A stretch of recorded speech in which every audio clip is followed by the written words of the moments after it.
حضور نبی اکرم صلی اللہ تعالی وسلم کی بارگاہ میں ایک شخص کا تذکرہ کیا گیا اور جن کا نام نامی حضرت جابر بن سلیم رضی اللہ تعالیٰ عنہ. ابھی آپ نے اسلام قبول نہیں کیا ہے.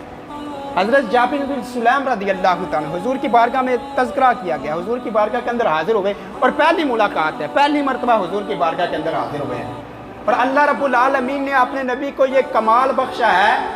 حضور کی بارگاہ میں جو پہلی مرتبہ حاضر ہوتا ہے حضور پہلی ملاقات میں اسے اپنا بنا لیتے ہیں. محبت کے ساتھ بولیے سبحان اللہ. پہلی مرتبہ جو حضور کے ساتھ ملاقات کرتا ہے حضور پہلی ملاقات میں اس کو اپنا بنا لیتے ہیں.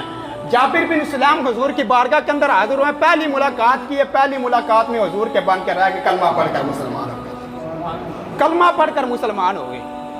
اور حضرت جابر بن سلیم رضی اللہ تعالیٰ جب جانے لگے نا تو حضور نبی اکرم صلی اللہ تعالیٰ علیہ وسلم کی خدمت کے اندر عرض کرتے ہیں, یا رسول اللہ صلی اللہ تعالیٰ علیہ وسلم حضور مجھے کچھ نصیحتیں ارشاد فرمائیے, حضور مجھے کچھ نصیحتیں ارشاد فرمائیں. حضور نے ان کو چند نصیحتیں ارشاد فرمائی.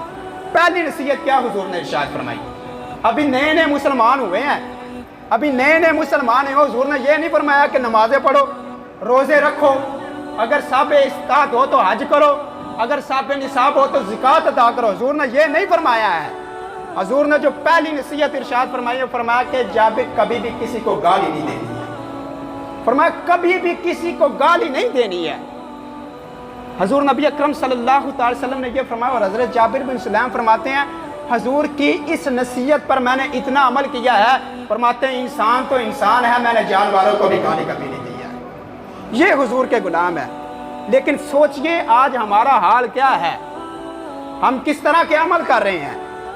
آج ہم سرے عام بازاروں کے اندر کھڑے ہو کر ایک دوسرے کو گالیاں دیتے ہیں, چند دوست اکٹھے ہو جاتے ہیں وہ ایک دوسرے کو گالیاں دیتے ہیں.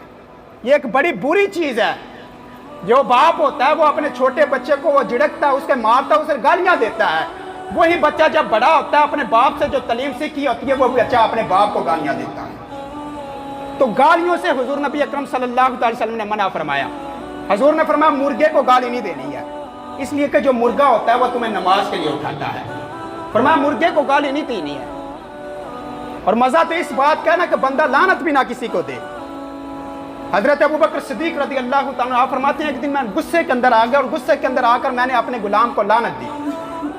حضور نبی اکرم صلی اللہ تعالیٰ علیہ وسلم کو پتہ چلا نا تو حضور نبی اکرم صلی اللہ تعالیٰ وسلم نے فرمایا ابوبکر صدیق بھی ہو اور وہ لعنت بھی بھیجے. فرمایا ایسا نہیں ہو سکتا. فرمایا صدیق بھی ہو اور وہ لعنت دے. فرمایا ایسا نہیں ہو سکتا. حضرت ابوبکر صدیق رضی اللہ تعالیٰ حضور کی خدمت کے اندر بیٹھے ہوئے ہیں, دل کے اندر ہی حضرت ابوبکر صدیق رضی اللہ تعالیٰ شرمندہ ہوتے ہیں. اور حضرت ابوبکر صدیق رضی اللہ تعالیٰ نے اپنے غلام کو جو لعنت دی تھی اس لعنت کے کفارے کے اندر حضرت ابوبکر صدیق نے اپنے غلام کو آزاد فرما دیا. یہ صحابہ ہیں جن کے اخلاق ایسے تھے کہ ان کے اخلاق سے بندے متاثر ہو کر کلمہ پڑھ کر مسلمان ہو جایا کرتے تھے. ہمیں نبی ایسے ملے ہیں, ہمیں آقا ایسے ملے ہیں جن کے اخلاق سے, جن سے محبت کی وجہ سے, جن کے پیار کی وجہ سے لوگ ان سے متاثر ہو کر ان کے ہاتھوں پر کلمہ پڑھ کر مسلمان ہو.